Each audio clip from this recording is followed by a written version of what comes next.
Good morning, grandkids. Oops, I didn't have my mic down here.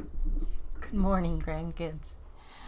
Okay, I read you the introduction to my blog, Grandma's World of Skyrim, and I read you the first story that I wrote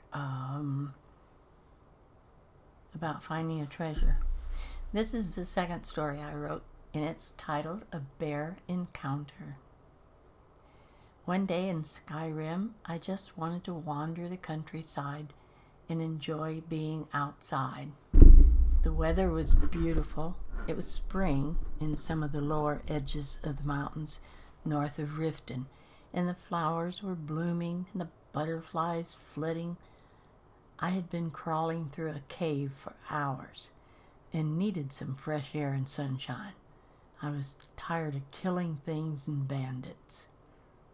As I was nearing some large piles of rocks which had tumbled down the mountainside, I started hearing distant growlings and animal mutterings. Not wanting to encounter anything I'd have to battle, I dropped in to sneak and crept forward cautiously. As I got closer to the rocks, some as large as a house, I stopped to listen. Soon the growlings turned into some intermittent roars and seemed much closer. I backed away and ducked behind another boulder and waited. But sensing that what sounded like a bear wasn't going to go away, I inched forward and took a quick peek. There, several yards away, was a magnificent golden bear.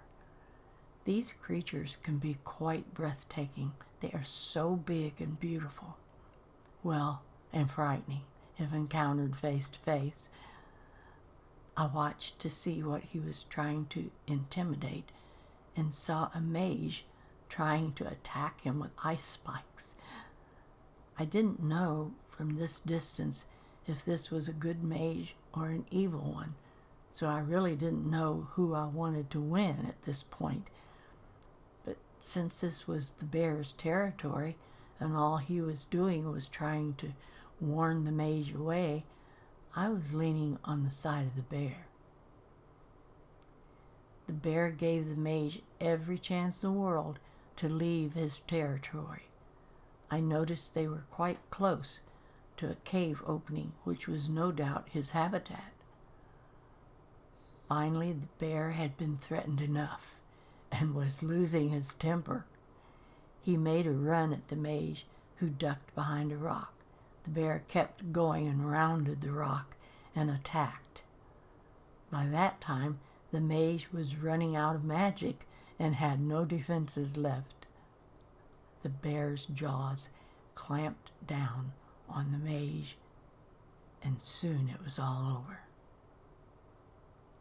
I then noticed the two tiny cubs which had emerged from the cave entrance. The bear waddled back to the cubs as the mother was peeking her head out of the entrance. This golden bear would have made a beautiful winter cloak, I thought.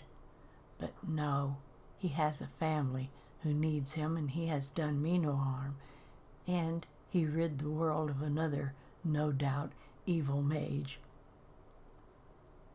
The bear was aware that I was near and looked over at me as if to say, "Are you next?" But we seemed to lock eyes boldly, and there seemed to be an understanding pass between us. He turned away as I crept on past, relishing the wonder and beauty of nature and of its animals. They have families just like we do. They need to hunt and provide just like we do. I went on my way, continuing my wanderings and enjoying life, beauty, and the world. I love Skyrim. How about you? And that's my story for today. So, maybe I have a couple more coming up, I think. Maybe one of these days I'll remember to write in it, but it's there if you want to read it. The link is down below, just like all other links are down below. Okay, that's going to be it for today. Nothing else new to say. I will see you for a reading next Friday. So bye-bye, grandkids.